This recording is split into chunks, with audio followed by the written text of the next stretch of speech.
One of the biggest challenges for all of the leaders that I work with, for any meeting, for any team building, for any time you're going to bring a bunch of people together in order to achieve one result, is to establish the roles and the criteria for success.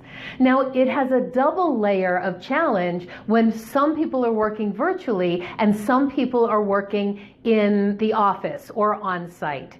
So here are a couple of ideas that have worked with clients of mine for years for establishing roles and criteria and expectations. First, you as the leader decide, if you had a magic wand, what would it be for everyone to do their job absolutely perfectly? And then you lay out that criteria on their evaluation sheet. Then ask them, what does their job entail and what does it look like for them to do a good job? Once you've established that, what you'll see is that they generally are not the same. Different expectations come from different sides, from the leadership side and the team member side.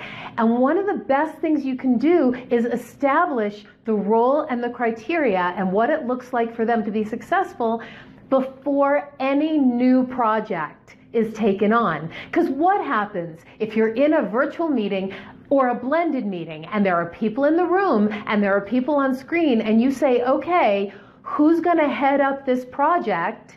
And nobody volunteers. Somebody in the room, somebody on screen should know that it's their job. Also, when you say, okay, Bob, who's on screen, who's working virtually, is going to spearhead this project, I want everybody in the room to know, of course Bob's going to spearhead this because that's his job. So one of the most important things to do as a leader is have everybody in the room know what everybody else's job is and what the criteria it is for success for each person on the team.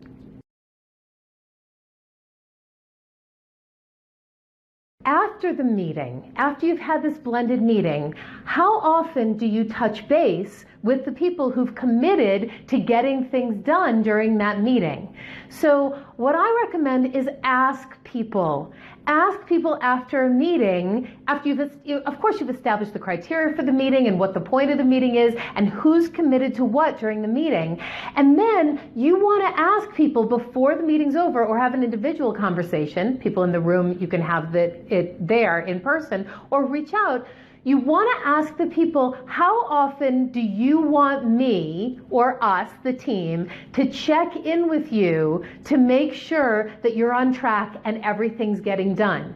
Because here's the thing about people. Some people want, like if they're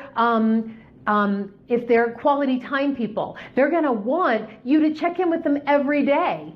That might not work for you. So what you can then say is, okay, what if we check in twice a week? Then there are going to be some people who are going to say, you know what?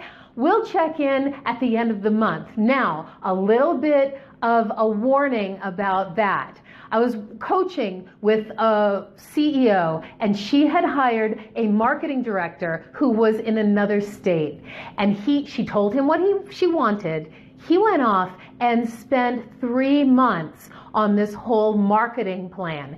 Came back 3 months later, it was completely off base because she knew that he had a great reputation as a marketing director. What he brought her back was a sales plan, not a marketing plan. So you've got to be comfortable with how often you touch base and let the people that you're working with who are in this meeting know how often you'd like to touch base and how often it will work for them. Again, a meeting is so that we can connect and create outcomes so that everyone wins.